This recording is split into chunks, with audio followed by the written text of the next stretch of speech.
Selamat datang di Pojok Santai, channel khusus yang membahas komik dan novel dengan cara asyik. Bergola Wungu tengah menyusuri keberadaan Kalingundil. Untuk membalas dendam akan dimusnahkannya keluarganya. Berhasilkah Bergola Wungu? Yuk langsung saja disimak video kali ini.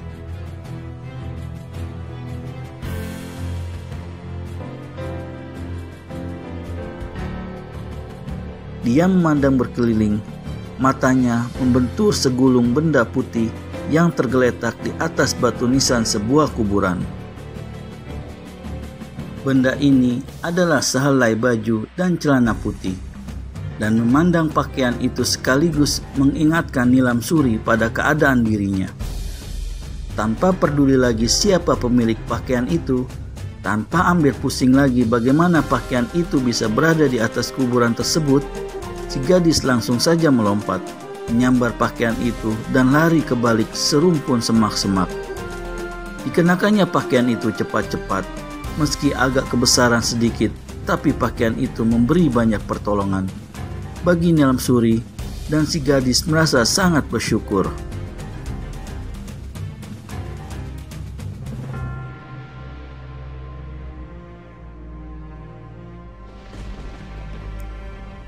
Dia keluar dari balik semak-semak itu, dan ketika terpandang olehnya keempat manusia yang masih berjongkok kaku di seberang sana, maka meluaplah amarahnya, mendidih darahnya. Disambarnya pedangnya yang tergeletak di tanah. Sinar pedang berkiblat sekaligus menyambar ke arah kepala Bergola Wungu dan anak-anak buahnya. Pring! Sebutir kerikil sebesar ujung jari telunjuk membentur pertengahan pedang yang hendak merenggut nyawa keempat manusia brewok itu. Dan benturan batu kerikil ini membuat pedang di tangan Nilam Suri terdorong setengah tombak ke atas, lewat satu jengkal di atas kepala Bergola Wungu dan 3 orang lainnya itu. Terkejut anak gadis Kalingundil ini bukan kepalang. Serentak dengan itu dia membentak dan memandang berkeliling. Manusia atau setan yang jadi biang kerok, jangan sembunyi. Unjukkan diri. Tak ada yang menyaut, tapi rerumpunan semak belukar di dekat pohon Kamboja kelihatan bergerak. Dan Nilam Suri hantamkan pukulan tangan kosong ke arah semak belukar itu. Semak belukar tercabut dari akarnya dan berhamburan jauh, tapi tak ada siapapun kelihatan di belakang sana. Dengan gemas, Nilam Suri balikan tubuh. Pedangnya kembali membabat ke arah 4 kepala manusia di hadapannya. Namun sekali lagi sebutir kerikil membentur senjata itu. Kurang ajar, maki Nilam Suri. Jika berani cari urusan, berani unjukkan diri. Hahaha. Terdengar suara tawa bergelak. Suara tertawa itu datangnya dari balik pohon-pohon bambu di tepi pekuburan. Untuk kedua kalinya, Nilam Suri lepaskan pukulan tangan kosong. Angin deras melanda pohon-pohon bambu. Batang-batang bambu pecah yang tercabut dari akarnya segera tumbang, sedang daun-daunnya luruh ke tanah. Tapi seperti tadi, kali ini juga tidak kelihatan seorang manusia pun di balik pohon-pohon bambu itu. Gemas Nilam Suri bukan main. Terdengar lagi suara tertawa bergelak.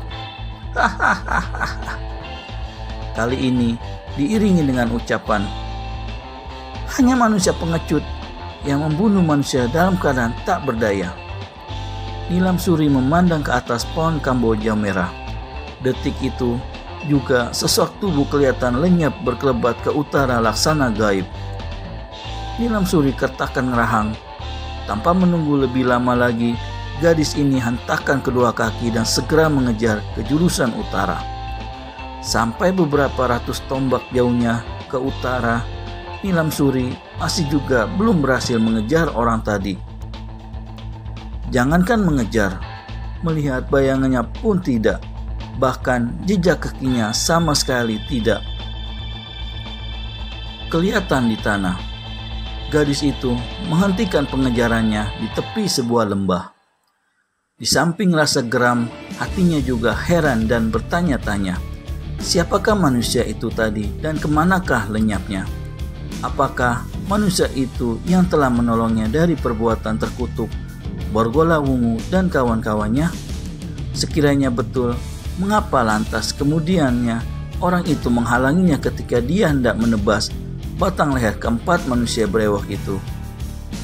Nantikan lanjutannya Wiro Sableng 4 brewok dari Gua Sanggreng bagian 13 part 2. Terima kasih dan sampai bertemu kembali.